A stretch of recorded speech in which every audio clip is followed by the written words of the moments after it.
government to release Nnamdi Kanu. How do you view it? It is a legitimate demand.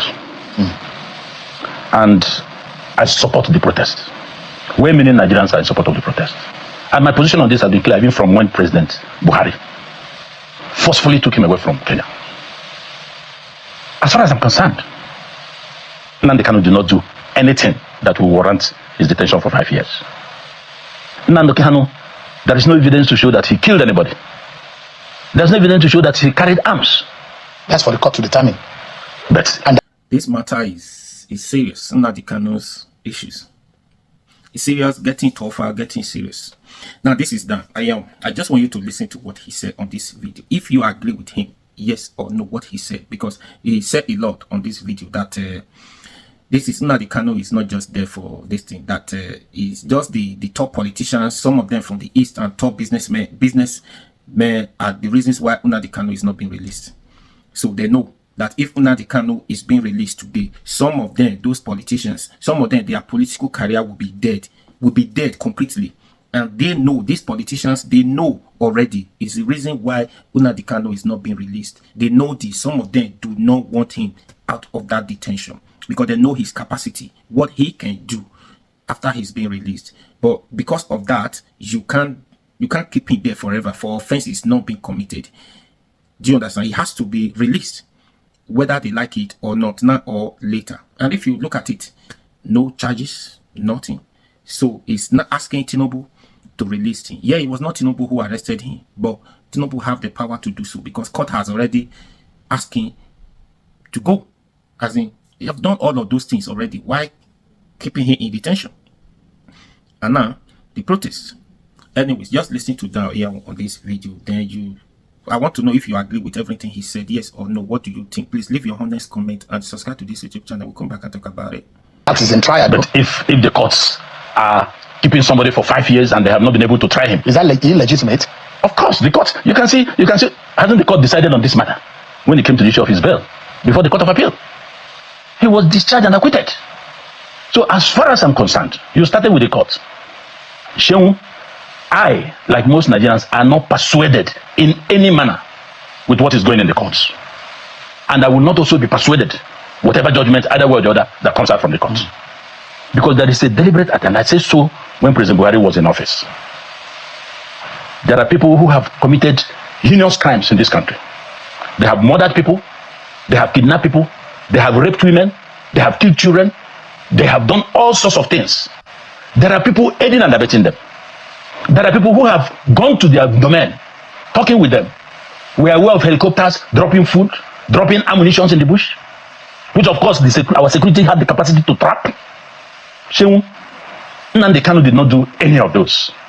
But he's in detention. What was the cause? And I told President Buhari, it was because of the ancient hatred you have against the Igbos. I told President Buhari when he was in office, my position has not changed. But why I'm worried? You're looking at me. I told him you had ancient hatred against the Igbos. That was why he kept Nnamdi Kanu there. If he was from another tribe, Nnamdi Kanu would not be there. Are you dispassionate about this? Or you are speaking because you are of the same extraction? Good. Because there are those who oppose, who don't have the same view as you have it tonight about the situation. There are those who ask questions about those who have taken opportunists on the situation in the South is based on the order, the radio broadcast, the publications, and the statements that are being made online. You know what has happened with the man in Finland that has been prosecuted. As soon as that man was being prosecuted, the sit-at-home order and some of the mayhem being unleashed by opportunists of the agitation of Biafra stopped. Southeast started experiencing under this government some level of peace. Sheung, what I'm saying, I said it to a sitting president. Whether people agree or not, Sheung, you know those that loves you. You know those who hate you. It's not because I'm Igbo. I would have taken the same position if a Yoruba man or Fulani man was involved. My patriotism has no limitations. What do you think that government of the day? Apology. What do you think the government of the day who felt that a region consisting of 5 states is under consistent attack, is in distress and is insecure based on the action and the statement of one person? What do you think they could have done differently? You see the matter? President Tinubu did not cause this problem. He inherited it. President Tinubu has no hand in the detention of Nnamdi Kanu. But what is curious is why he has not taken steps to get him out.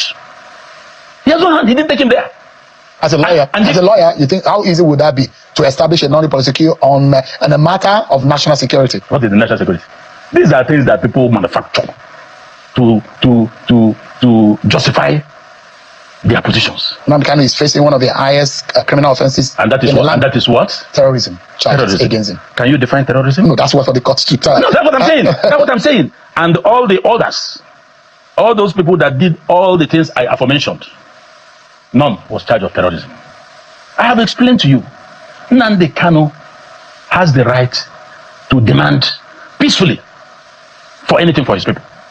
I am not saying because I'm from there. And that was why I have said it before you.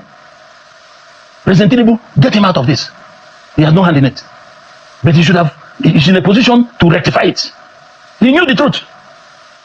Why has he not done so?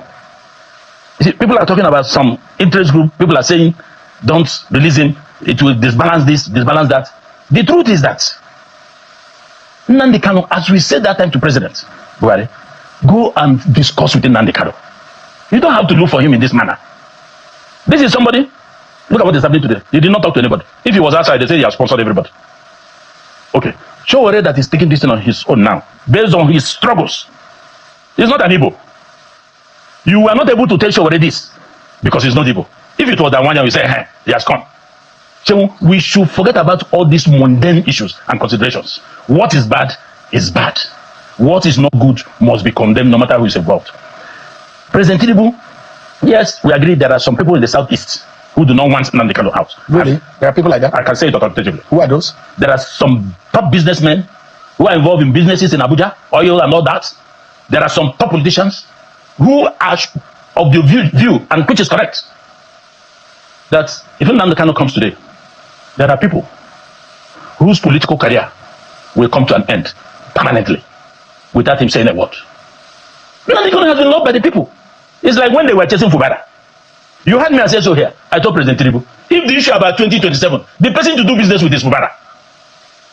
Are you seeing what is happening there now? They have loved him, they have loved him. Organic support. Nnamdi Kanu need not talk to anybody. That was why I'm sure that is the pressure that the president is having. But the president is number one. He is the president of Nigeria. And he's the only person that can say, stop, it will stop. You don't have to take everything that everybody puts to you, hook, line, and sinker. When the issue started with this insecurity in the southeast, they raided the prison. We came out to say, no, this was not our deed. Those people were imported. Security came back to realize it. But what happened next? Because they had been exposed, they decided to recruit archers, non-educated people, people that are not skilled. Locals started training them. Are you an IPOB apologist? No. Look, I don't expect you to. Are you a believer? No. I don't expect you to come to that question because you know that I believe in Nigeria. But I'm asking you, you might have your. You might have no. You might have an apology for the struggle of Biafra and what IPOB stands for. I am an open book. You'll always know where I am. You know the history of IPOB. I believe. You know the history of IPOB. What is this? There are those who say legitimately it started off as a peaceful intentions or right about the agitation of the Igbo. What brought about IPOB? But what happened? No, what brought about IPOB? You have a region that has been marginalized. They've been crying for marginalization. It wasn't during the time of President Buhari. President Tinubu has tried to do one or two things, put some infrastructure, move some money there. You say you don't want them. You say you don't like me. You say you don't want me. Okay, allow me to go home. You say I will not go. One must give way. It's either you bring me at the center or you let me go. We should stop pretending in this country. That is what you're talking about. The people are saying they are marginalized. What is marginalization? Can you mention one thing that... Let's look at the dictionary. No. Say, well, you know. In practical terms. I'm coming. Yeah. There are no federal presence in the southeast. The little we're having now is on that Tinubu. Cease. None. No good roads, no infrastructure. You borrowed money. President Buhari borrowed money to build rails up to Mali, another country. None crossed the southeast. But we are paying the loan back. We are part and parcel of repaying the loan. And you say it is justice. They have the right to protest. You can't beat and flog a child. You still stop the child from crying. What would have been the child must cry. What would have been the best way to handle that situation? The best way is for President Tinubu to sit down, look at the whole thing, find a way to balance these things, bring in Nnamdi Kanu out, go and do business with Nnamdi Kanu. Nobody else can do that apart from the president.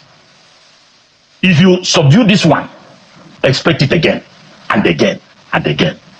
You cannot run away from it. Nnamdi Kanu committed no crime. Nnamdi Kanu did nothing.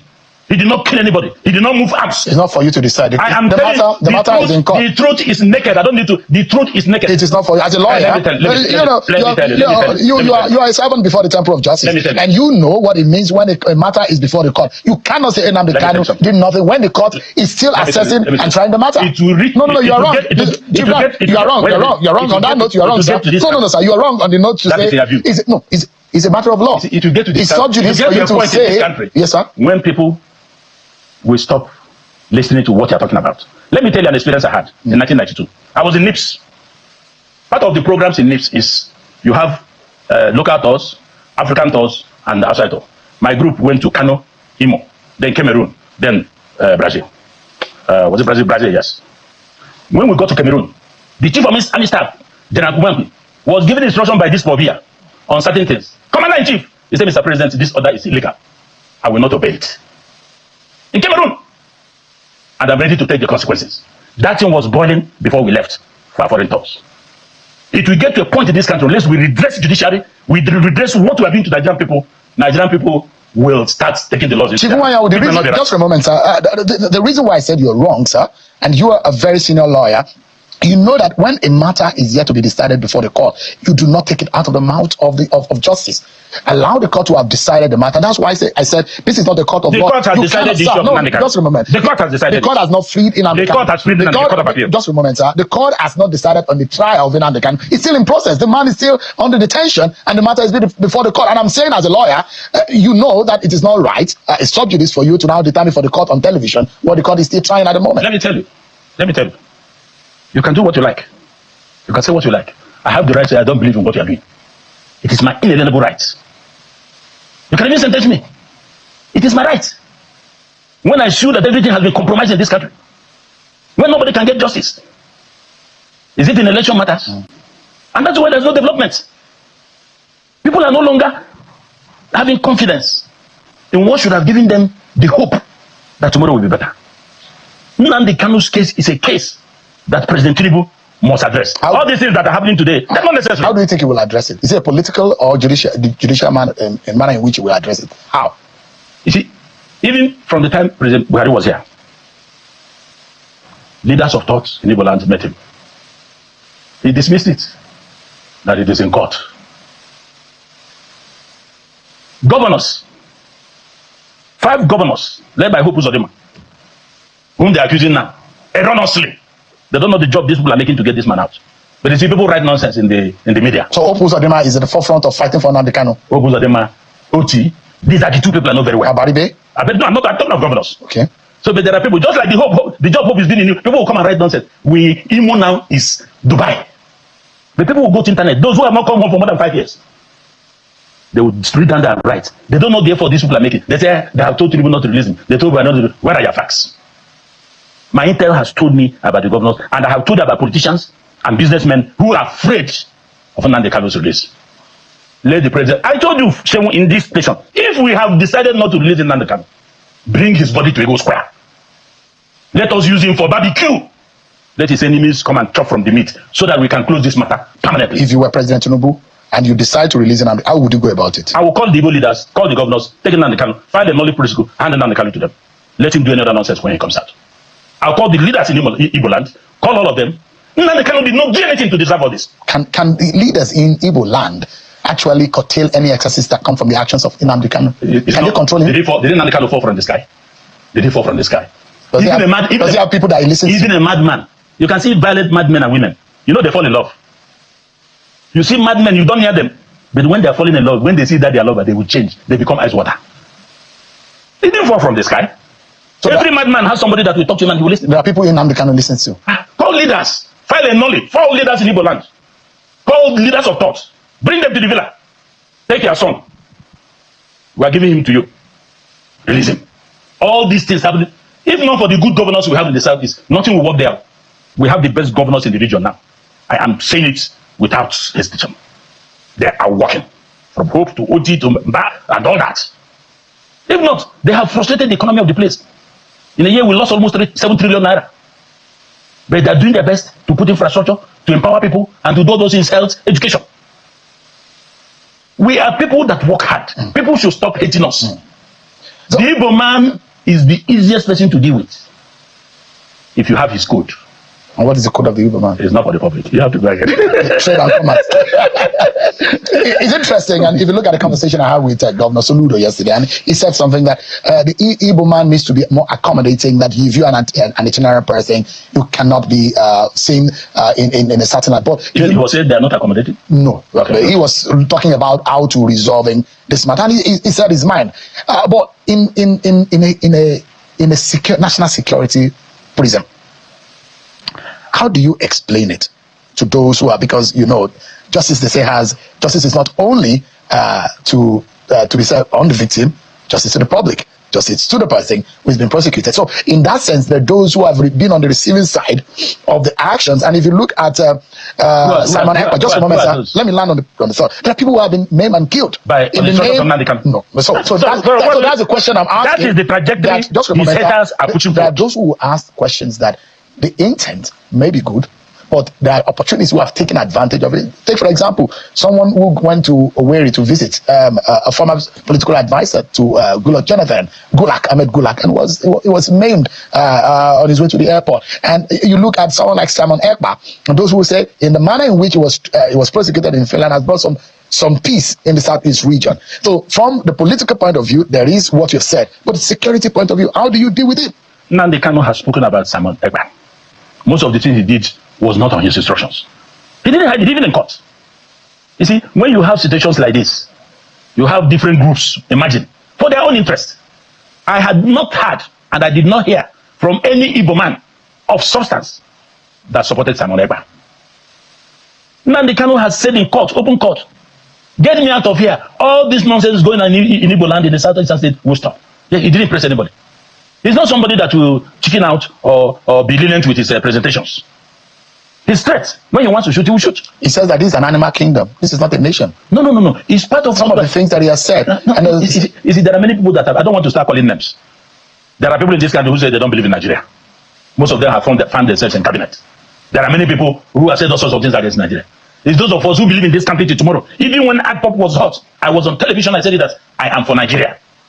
The question, a Nigeria that be fair to all. So let me ask you: will Igbo presidency and Igbo president be a solution to this agitation? That is not what we are saying. Let me tell you. But for how the whole thing turned around during President Buhari, I am telling you now, and don't misjudge me to say that I say we don't need presidency. The Igbo man, once you are fair to him, what you are giving, according to one of the governors, that is, you give these people, you give to other people. Once you are keeping to it, Igbo man is not interested who is at the top there. But it has come to the point that they say, hey, everybody, they've gotten this. We are 3 ports at independence. Some have gone twice, gone thrice. We have not gotten it. Do you think that we need a national reconciliation conference where the issues of Igbo land and the civil war and the aftermath needs to be addressed frontally? Do you think that politically this president can achieve that by healing the wound? I was a member of the National Conference 2014. If President Buhari had taken the report of that conference, 620 recommendations, unanimously passed, we won't be where we are today. President Tinubu would have been concentrating on advancing on that. But President Tinubu came back. He started from where Jonathan stopped, to clean all the rubbish that was left behind, including the bastardization of the economy. I'm not speaking for him, but I'm a realist. That is the truth. The man met a battered, destroyed economy. We're totally out of time, sir. Okay, sorry. Right. Thanks so much. Oh, you listen to everything he said. You know, this matter is, people know the truth in these whole issues. We know that people are truly behind the arrest and people do not want it released. And again, the hatred, and this man I just said it. Yeah, he just said it. That's the reason. The hatred is too much. You don't want. Buhari started this, and if you remember, during Buhari, or the Igbos, they complain a lot of things. They bring sideline. There's no projects, no development from the east. Even if Rotimi Amechi was Minister of Works during Buhari, but there was no serious development from the southeast there. Common railway, Buhari did railway to Niger. He has not done for Nigerians, but he do to Niger because it's his old town or close to him there. Yeah, as a minister of was Rotimi Amechi then. Rotimi Amechi can only do what Buhari asked him to do, the project he asked him to do. Even if Rotimi come with some project he want to do from the south, it's for the fact that they are all from the south. If Buhari did not approve it, he's not going to do it. So that some people will not say, was it Buhari that was the minister of works then? Is it not Rotimi? Rotimi is from that region, put it that way. But yeah, even if he comes with some project he want to do to the east, if Buhari is not happy about it, he won't approve it. If he doesn't approve it, Rotimi is not going to carry out those projects. Now, here's the problem. You don't like these people. You don't let them, they said they want to go, let them go. You don't like me, why keeping me in your house? Why keeping me, try to pretend? You don't like me, it's written, the handwriting is written all over the world. All over the world that you don't like. So, let these people go. Let us release Nnamdi Kanu. Okay, give conditions. Releasing to the Igbo's leaders, and okay, give conditions. Nnamdi Kanu has not even done anything as such that you are scared about. And Buhari was scared of what he was doing at that time. Now Buhari is no more. So somebody who has the power to do so should release him, right? If Buhari was saying all those things, Buhari never said. Nnamdi Kanu never said anything bad. About Tinubu, that reasons why Tinubu, after Buhari has done his part, now he's not handed over to Tinubu, and Tinubu is not doing his own. Tinubu is not making him go through punishment, some punishment because of what he said about Buhari. He never said anything that serious bad about Tinubu. He was only revealing some secret. He said it, Nnamdi Kanu said it. The reason why Tinubu supported Buhari, did that, everything you see Tinubu is doing is for 2023. That Tinubu is going to come in 2023 as a president. He did it. So he was exposing a lot of things secretly that nobody knew about it. The question is, how did he get access to all those information that he was dishing out at that time? Everything he said, if not 100%, they all come to pass, are still coming to pass. I see no reason. And if somebody should tell me that Nnamdi Kanu said something bad about Tinubu is the reason why he's doing this. Now, I still want to ask you something. What about what people have said about Tinubu from the north? Let me just give you this example. One of these clerics, the Mahima, what's his name again? I forgot his name. Who says God asked him, Allah asked him to buy Tinubu's wife? What more can you say? What statement would anybody say that is bigger than that threat of life? That God asked him to buy somebody because of what? Because of religion. That's what that man said. Up to today, he's going freely. Nothing happens to him. But if that person was from the east, he would have been picked up since by the DSS, by the police, or by the military. If somebody from the east was the one who issued that statement, that God asked him, because of his beliefs, God asked him to buy the president's wife. But he said it, they take it as a joke, that he was joking. Nnamdi Kanu was serious. That one was joking. Those people we see many times with guns, they are joking with guns. Nnamdi Kanu is serious with his mouth. I don't understand this country. So a lot of things is going on. I don't know. When you look at it, the whole thing, you're like, God. I still believe we are not one. That one is sure. We are not one Nigeria. I've been saying this. It's just the name that is bringing us together or binding us together. The name, one Nigeria. In unity, we are so divided. We are not one. The hatred is too much. The hatred is too much. For you to first of all repair this country, make sure the country is working, everybody comes together, that we are one Nigeria. The development goes to different regions. You put everybody at the center. So it's going to take a long way. We need to first of all agree that we are one. Now Yorubas are doing their own to the Igbos. Hausa are doing their own to the Igbos. Igbos are doing their own. See, anyways, this is another video too. So what do you think? Take it or leave it. If the Hausa want to solve the problem of this country today, it would have been solved because they've been in power for some time. If Yorubas have what it takes to solve this problem, they would have done it. I don't think they can solve it. But with the spirit of I can do, that zeal in Igbo man, they know, they already understand. I think they can change this country. Give it to them, give the power to them. They know what to do with it to change. What problem are we facing? What is the problem in this country? Insecurity. If you can solve the problem of insecurity in this country, you solve some percentage of the problem we are going through. Then corruption will take a long time to solve, but you need to start from somewhere. That's number one. Then you create jobs. If you can create jobs, keep everybody, all the youth busy, that one alone, you are reducing the insecurity, the kidnappings, whatever. So you keep them busy. How do you keep them busy? You create jobs for them. How are you going to create jobs for them? Igbo people are already in the field of creating jobs, and they know what it takes to create jobs. They know what to do. They just need to create that enabled environment for them to do their business, so that they can expand, create more businesses, and bring in more people. That's all. That's all. Just include them, bring them to the center, to the round table. Let everybody discuss. Let's talk. Let's talk. Let's solve this problem once and for all. We can't continue like this. I expect this country to move forward. No. Anyways, what do you think? Nnamdi Kanu releasing now or later? The problem, I don't know. He will still definitely will be out. It's just a matter of time. That's just I believe. What do you think? Please share this video and subscribe for more.